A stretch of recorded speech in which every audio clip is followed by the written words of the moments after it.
Olá, meu nome é Luciane Marcondes, é o meu primeiro vídeo que eu me arrisco em falar sobre relacionamentos. Bom, sou advogada, me formei tarde, passei por 3 casamentos e muita dessa experiência que eu passei, eu percebi que eu posso estar passando para os casais hoje para que eles não cometam os mesmos erros que eu cometi no passado. Quando a gente está de fora da situação, fica muito mais fácil para a gente analisar, né, pois não envolve emoção. E eu preparei aqui um roteirinho, vou tentar seguir, porque nunca gravei nenhum vídeo nesse sentido. É o primeiro, espero que o primeiro de muitos, porque eu tenho a intenção de expandir esse conhecimento, porque acredito que possa ajudar muitas pessoas. Eu comecei aqui no meu texto perguntando por qual amor nós buscamos. E eu faço a afirmação de que, em primeiro lugar, para entender as necessidades de amar, devemos observar a nossa necessidade de sermos amados, que é tudo muito complexo, né? Quando a gente busca alguém para se relacionar, na verdade a gente projeta, né, o amor que a gente diz que sente pelo outro em razão daquele que a gente gostaria que o outro sentisse por nós. E eu continuo aqui dizendo que eu passei a vida toda buscando o amor, né? Por diversas vezes dei de cara com ele, tanto é que casei 3 vezes. Principalmente o amor eros, né? Que é aquele amor que remete à sexualidade, o amor de homem e mulher, as paixões, o desejo, né? Aquela necessidade de possuir, de conquistar, de ter o outro. E muitas vezes nós não nos preocupamos se o outro tem esse desejo também, que na verdade o amor eros é aquele que a gente quer satisfazer o nosso ego. Tem uma música do Roberto que eu gosto muito de dizer, que preciso tanto me fazer feliz, que na verdade a gente fala assim, quero fazer muito feliz, não quer porcaria nenhuma, né? Você quer se fazer feliz, né? Porque o outro te dá prazer, né? A companhia do outro é gostoso para você.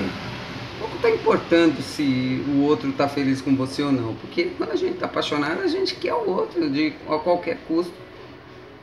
Tanto é que nós temos os crimes passionais, né? Quantas pessoas que matam dizendo em nome do amor. Na verdade, elas matam em nome desse amor, né? Que é o amor de eros, que é você tem a necessidade de possuir, de ter o outro a qualquer custo, independente se o outro quer o mesmo que você ou não. Muitas vezes eu já escutei algumas pessoas que eu ajudei assim nos últimos anos que eu venho desenvolvendo esse trabalho. É a mulher da minha vida, é o homem da minha vida. Mas espera aí, será que você é a mulher ou o homem da vida dele? Na verdade, quando a gente está apaixonado, pouco importa se a gente é. A gente acha que é, porque a gente acha que o outro também é, a gente quer que seja e tudo bem, né? Eu fico pensando, estudando e fui observando algumas coisas, como nós somos estimulados a efetivamente sentir esse tipo de amor. Eu passei a fazer uma reflexão na minha vida desde que eu era criança e comecei a lembrar das minhas primeiras paixões ou dos meus primeiros amores eros. E me lembro quando tinha acho que 3 anos de idade, tinha uma novela onde o Cláudio Cavalcante era um dos personagens e eu me apaixonei por ele. Tinha 3 anos, era apaixonada por um dos personagens que provavelmente deveria ter uma conotação sexual, no meu ponto de vista, naquela ocasião, sendo uma criança de 3 anos, que me chamou muita atenção, que me fez desejar aquela pessoa.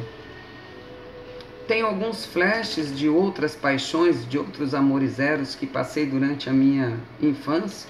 Um vizinho dos meus pais, não lembro nem o nome, nem o rosto direito, mas lembro que era apaixonado. O vizinho me dava atenção.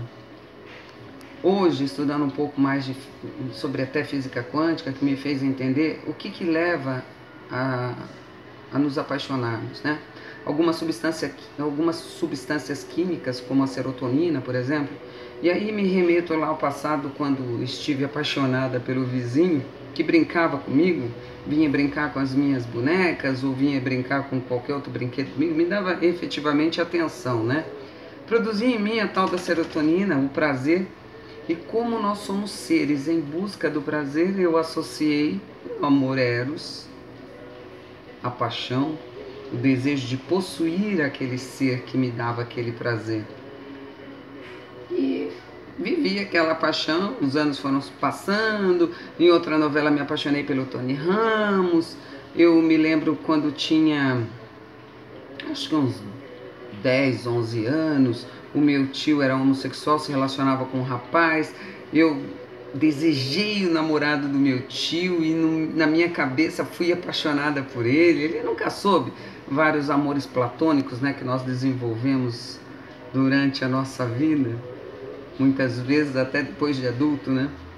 Porque na verdade o amor eros, ele é muito importante, muito gostoso até o momento que você não possui. Porque quando você passa a possuir, ele perde a graça.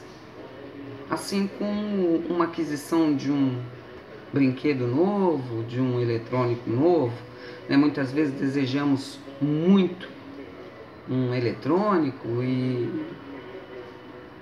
quando efetivamente conseguimos adquirir, percebemos que o prazer que nós achamos que teríamos com aquele objeto, na verdade, nem chegou perto.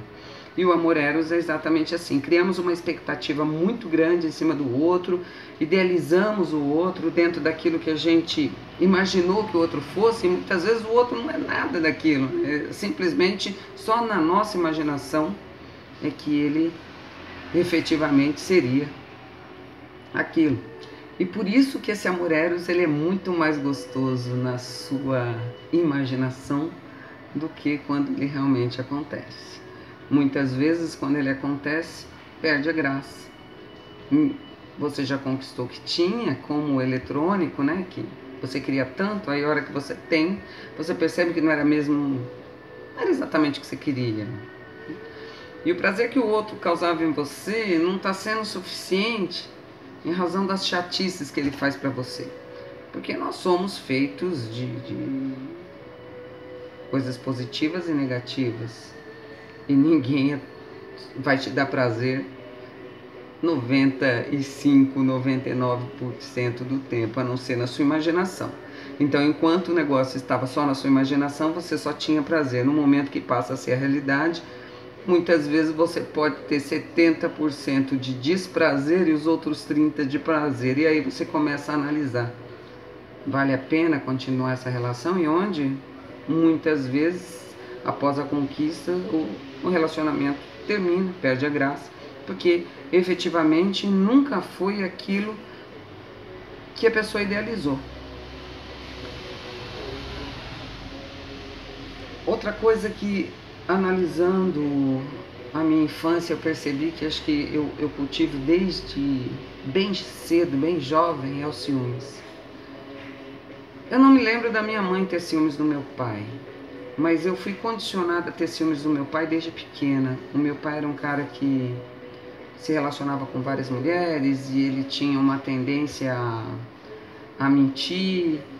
E quando saía comigo pedia para chamar de tio e não de pai. Isso é muito pequena, mas eu lembro exatamente que eu fazia questão de chamar de pai.